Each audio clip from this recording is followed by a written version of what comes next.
Caros amigos, bem-vindos a mais um episódio de Hoje no Mundo Militar, um canal exclusivamente dedicado à discussão de temas militares atuais. Neste vídeo falaremos sobre o movimento Antifa, a sua história e do porquê o presidente Trump quer classificá-lo como organização terrorista. Nos anos 20, a Alemanha era uma nação arrasada, derrotada e humilhada pelas potências vencedoras da Primeira Guerra Mundial. Um país obrigado a arcar sozinho com os custos de toda a guerra e de ver em seu território tropas estrangeiras confiscando terras, indústrias e matérias-primas valiosas. Isso gerou uma gravíssima crise econômica, hiperinflação e desemprego, lançando a sociedade alemã para o desespero. A República de Weimar, o governo alemão que se seguiu à guerra, estava se deixando arrastar pelo caos e pelo desespero. E foi desse caos e desse desespero que surgiram movimentos extremistas, alguns de inclinação fascista como NSDAP, abreviatura em alemão para Partido Nacional Socialista dos Trabalhadores Alemães, e alguns de inclinação de esquerda como KPD, sigla para Partido Comunista da Alemanha, que a partir de 1928 se transformou numa espécie de sucursal de Stalin na Alemanha, recebendo fundos e apoio logístico de Moscou, com o objetivo de instalar na Alemanha uma ditadura comunista nos mesmos moldes da implantada na União Soviética. No início dos anos 30, com o crescimento de outros movimentos na Alemanha, com destaque para os sociais-democratas, o Partido Comunista Alemão classificou todos os outros partidos como fascistas, criando em 1932 a chamada Ação Antifascista. Para os comunistas alemães, o fascismo era o estágio final de evolução do capitalismo. Portanto, ao combater o fascismo, eles combatiam também o capitalismo. Como naquela época o partido nazista empregava um braço armado não oficial, a chamada SA, mais conhecida como os camisas marrons, para atacar e desestabilizar os movimentos políticos de oposição, o objetivo da ação antifascista, que passou a ser conhecida como Antifa, era combatê-los da mesma forma, com as mesmas armas e com a mesma violência. Mas em 1933, quando Hitler instaurou a ditadura nazista na Alemanha, o Partido Comunista Alemão foi banido e o movimento Antifa deixou de existir. Na segunda metade do século XX, com a democracia se espalhando pela Europa, o movimento Antifa permaneceu adormecido por décadas, começando a ressurgir no final dos anos 80, em resposta a alguns movimentos neonazistas como os skinheads e movimentos racistas de supremacistas brancos na Europa e principalmente nos Estados Unidos. Mas o movimento só começou a ganhar realmente mais força e notoriedade após o início da administração do presidente Trump em 2017. Apesar dos Estados Unidos ser a capital mundial do capitalismo, o Partido Democrata do ex-presidente Obama é visto como de inclinação mais à esquerda, com o Partido Republicano do presidente Trump sendo visto como de inclinação mais à direita. E por isso, como a direita é muitas vezes erroneamente, diretamente associado ao fascismo, sempre que governos de direita ganham uma maior expressividade, o movimento Antifa ganha também mais força, algo que também aconteceu entre 2001 e 2009, durante a administração do ex-presidente republicano George W. Bush. O movimento Antifa que existe e opera hoje, principalmente nos Estados Unidos, não tem uma estrutura central organizada, sendo formado por grupos ativistas que se organizam principalmente pelas redes sociais, com muitos desses grupos se regendo por uma ideologia anticapitalista, com uma boa dose de comunismo, marxismo e até mesmo anarquismo e anarcocomunismo.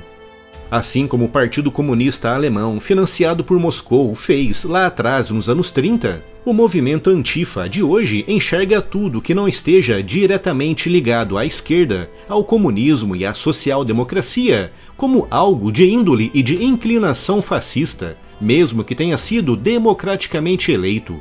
E assim como fizeram lá atrás nos anos 30 na Alemanha, o movimento Antifa de hoje emprega métodos violentos de ativismo, a chamada ação direta, envolvendo ataques a propriedades públicas e privadas, a destruição de infraestruturas, perseguições e ataques pessoais contra todos aqueles não diretamente ligados à esquerda, usando quase sempre como estopim ações isoladas de violência, de preferência violência racial, ou então o aumento nas atividades de movimentos racistas como os supremacistas brancos, com o lema do movimento, iremos onde eles forem, resumindo bem o seu estilo de ação, buscando sempre o enfrentamento.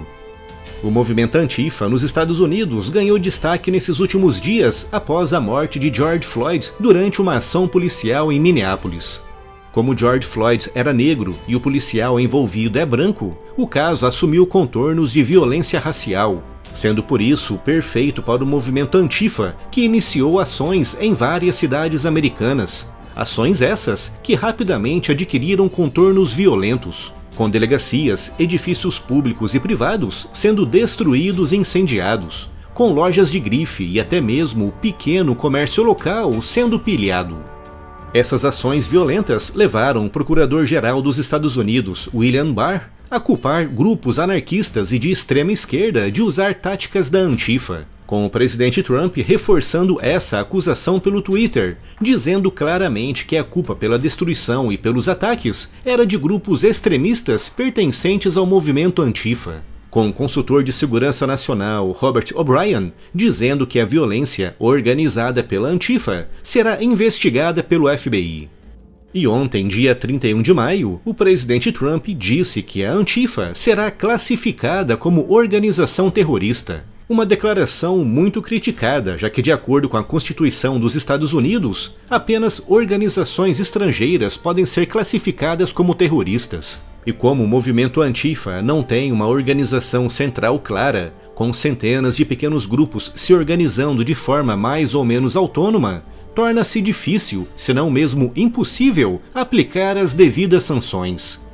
O Brasil tem, desde 2019, um governo de direita, quebrando um ciclo de 4 mandatos consecutivos de presidentes de esquerda. E o movimento Antifa, que como referi encara desde os anos 30 qualquer outro movimento político que não seja de esquerda, como sendo um movimento fascista ou potencialmente fascista, tem aumentado também a sua atuação no Brasil. O movimento Antifa, apesar de, em teoria, lutar por causas justas, como o combate ao racismo e a governos ditatoriais, perdeu muito do seu foco no século XXI, transformando-se quase numa espécie de braço armado de partidos de esquerda, perdendo também toda a legitimidade ao pilhar e destruir bens públicos e privados, e ao perseguir e atacar fisicamente aqueles não alinhados com a sua visão política. A luta contra o racismo, contra ditaduras e a luta pela liberdade de pensamento e de expressão não pode ser sequestrada por baderneiros. Como dizia o ex-presidente Ronald Reagan, também ele republicano como o presidente Trump, a liberdade nunca está a mais do que uma geração da extinção.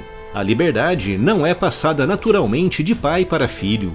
Precisamos lutar por ela e precisamos protegê-la, transmitindo-a para que a próxima geração faça o mesmo.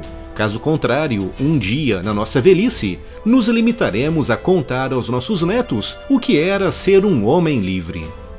A luta pela liberdade, pela democracia e o combate ao racismo depende de cada um de nós, e não devemos permitir que vândalos roubem e deturpem essa bandeira.